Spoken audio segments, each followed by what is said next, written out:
Freedom of speech, that right we have to express the most unpopular, even the most outrageous of views. That freedom is the most jealously guarded of our democratic traditions. Still, every now and then a controversy flares where that right is challenged. The case of Stanford professor Dr. William Shockley is a good example. The year was 1974.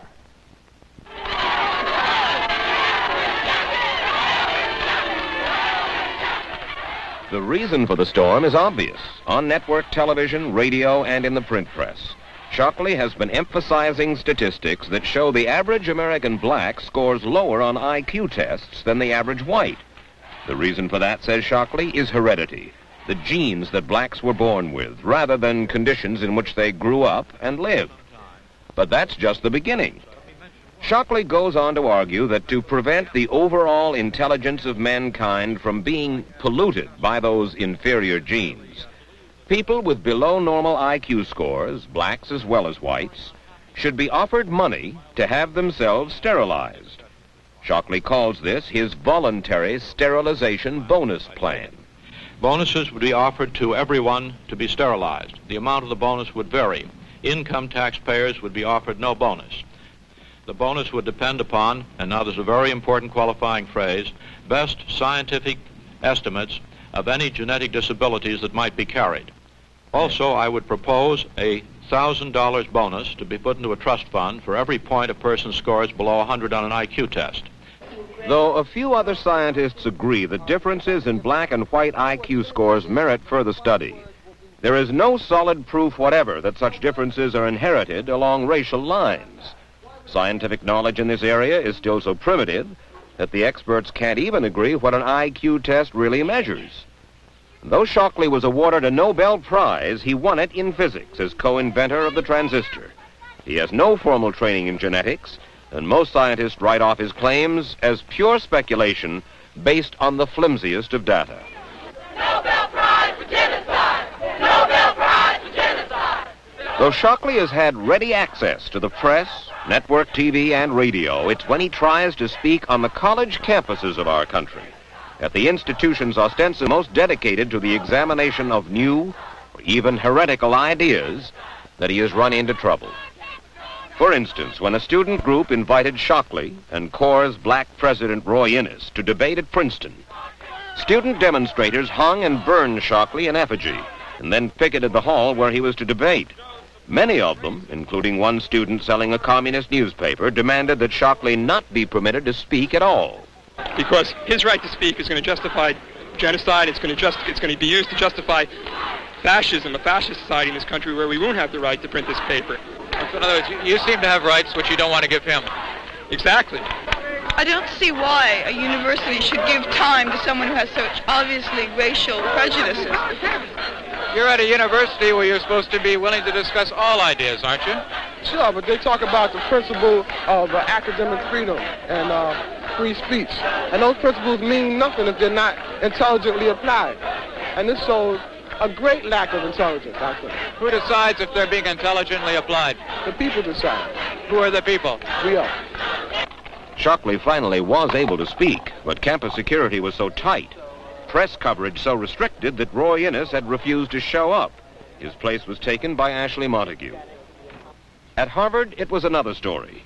There, the prestigious Harvard Law School Forum first invited Shockley and Innis, and then, when black law students protested, the forum disinvited them. Things were rougher at other universities. Shockley was shouted down and prevented from debating at Staten Island University. The same at Dartmouth. And just a few weeks ago, he was shouted down again at the University of Georgia. This meeting is canceled. Why do you think it's so difficult for you to get your message across?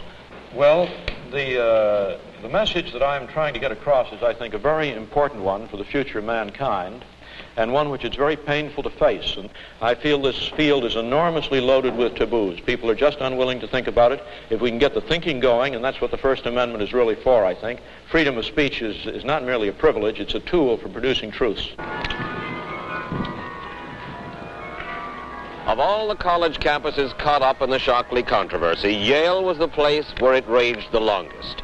It began last December when Roy Innes approached the Student Political Union here to ask that they sponsor a debate between him and Professor Shockley. For years, the Yale Political Union has invited prominent speakers from all shades of the political spectrum. And early in January, the union's executive board decided by a vote of 6-3 to hold a Shockley-Innes debate.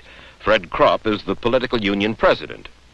Why would you want to sponsor a debate between Innes and Shockley, two non-geneticists talking about genetics? The question is, in my mind, does the political union judge who is competent to talk about what? Perhaps it's more dangerous not to let someone speak than to let them speak, and that's why I was in favor of having them come here. But the political union's decision outraged many minority students at Yale. They banded together to form what they called the Third World Coalition to disinvite Shockley and Innes. Law student Elwin Lee is spokesman for the group. He argues that since Yale is a private institution, it is not bound by the constitutional principles of freedom of speech. It's just as if someone comes into your home. You have the constitutional right and privilege to disinvite them, to tell them to leave, to be quiet, if you will, to shut up. Yale also has the right. And what Dr. Shockley has been saying is not really free speech. It is gross defamation. Now, if it's untrue, then can you not get a qualified geneticist to argue with the man and prove it untrue? What's wrong with that? Well, that goes to what is really dangerous about Shockley. Once you legitimize a question, then we'll have people going all around the country trying to figure out whether, in fact, blacks are genetically inferior. If what you say is so, then how come your black brother, Roy Innes, is going along with him? I don't think he adequately assessed the real danger of the man, the real harm that he could do by coming to Yale. Yale is a very prestigious place, and he, in effect, wanted to use Yale. Corps President Roy Innes. You went up to Yale and virtually acted as Shockley's booking agent. You were trying, you smile, but it's the truth. You wanted a debate between Innes and Shockley at Yale, and Yale was important to you, right? If I was the booking agent for Shockley, then the opponents to the debate were the paid PR agents for Shockley. What do you mean? Because if the strategy, if the intent of the people who oppose was to stop Shockley from debating and to stop him from getting notoriety and getting publicity, they are possibly the worst strategists in the entire world because they have done just the exact opposite. And I think that this may be a self-curing situation. The more there is, well, one simple fact is I am communicating to vastly more people tonight as a result of not being able to communicate to this group than would have occurred otherwise. There's also the issue of just the insult of it. The what? The insult. The insult of having your peers implicitly suggesting that the question is valid. And that's on an emotional level, but, you know, that's very real. These kids are foolish because these proposals are going to be issued. These proposals are going to be publicized anyway. Shockley disseminates widely his proposal for modified genocide against black people. What makes them think that by stopping Shockley from debating me or anybody else will stop Shockley from disseminating his proposals, even to the halls of Congress? The university, whether it's Yale or any other university, is supposed to be open to all ideas. And then one says that in the marketplace of ideas, the best idea will win. Yeah, I've heard that many times. Good ideas will beat bad, but at what cost? And what might the cost be? 6 million Jews, you know, are dead. Good ideas beat bad, but at what cost? At bottom, why do so many white liberals, black liberals, academics, why do you think they oppose you and Shockley coming onto any college campus to debate? I think the white liberal has some kind of a subliminal belief that Shockley might be right. I think they are well-meaning, and they are trying to protect black folks by avoiding this kind of discussion. Mm-hmm. The black academics, many of them have a lack of confidence in their own abilities. I think blacks too often accept white values at face value, accept white pronouncement at face values, and they too themselves have a belief in their own inferiority. You've been here for 7 years. You were here when David Hilliard made certain of his Incendiary comments on this campus? Wrong, because everybody knows that pigs are depraved traducers that violate the rights of human beings, and that there ain't nothing wrong with taking the life of a mother pig. As far as their being allowed to speak, I mean, I was in accord with that. Yippies can be heard, Black Panthers can be heard. And Shockley has been heard. One of the few black students who did not go along with the coalition's campaign was Harry Singleton, former head of the Black Law Students Union at Yale. I think that any minority group should protect the right, freedom of speech vehemently. He should be a very, very staunch supporter of freedom of speech. Didn't you try to bring that home to your black brothers and the among the black law students here? Well, I expressed my views on a number of occasions, but as I said, this was a very emotional issue, and people just didn't really want to hear that at the particular point. And I think that most of the people go along with the idea that people have opinions, and they have a right to express those opinions, unless your name is Shockley. Faced with opposition from many white students as well, the Political Union Executive Board decided to throw the question of the Shockley-Innis invitation open to a vote of all political union members. Over the following weeks, the post-Vietnam political apathy at Yale gave way to the Shockley controversy, as each side lobbied its point of view. The final vote? 190 in favor of the debate, 200 against. Shockley and Innis were disinvited by the Yale Political Union. But no sooner were the results of the political union vote made public than another group, Looks at Veritas, a small conservative organization, announced they would invite Shockley to Yale and try to get a scientist rather than Roy Innis to debate him. Up to then, the man who lives here had not been heard from. Then Kingman Brewster, the president of Yale, entered the controversy.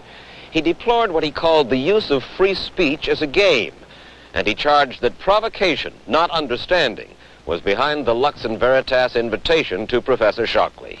I believe deeply in the ancient Voltairean principle that I will disagree with you but defend to my death your right to say it. I guess I'm talking about the reverse of that in one sense, and that is the mere fact that I think we must be steadfast in permitting even the most outrageous ideas to be expressed doesn't mean that we should feel disqualified from saying what we think of either the invitation or the speech. Things have changed, haven't they? I reminded Brewster that back in 1970, he leveled no attack against the radicals who inflamed the Yale campus, while this year he blasted the proposed Shockley debate. Well, I think it was because we sensed that the participants, as well as those who invited them, were in fact more interested in putting on a circus than they were in anything else. Unable to get support from other student groups, unable to find scientists willing to debate Shockley, Looks at Veritas also backed down. They decided instead to shift the issue from genetics to a talk by law professor Winter on freedom of speech. We wanted to cover that speech. Looks at Veritas agreed, Professor Winter agreed. But Yale refused, saying they feared that television coverage might spark disruptions. Do you like Shockley? I react to Shockley in exactly the way I react to the majority of white people in this country. Shockley, I think, is no more racist, possibly more honest a racist than the average American, black or white. So liking or disliking him is somewhat irrelevant. I think that he is articulating that which so many believe. And it's important that he be refuted and defeated publicly to destroy the basis for that belief in the many quiet ones that prefer to feel superior to black. The tumult swirling around Professor Shockley and his stormy thesis has subsided with time, but the issue remains. It appears that everyone is in favor of the democratic principle guaranteeing freedom of speech. Nonetheless, when unpopular or outrageous views bump up against a militant opposition, then free speech can suffer. One of the students in the film said that academic freedom and free speech mean nothing if they are not intelligently applied. But who is to make that determination?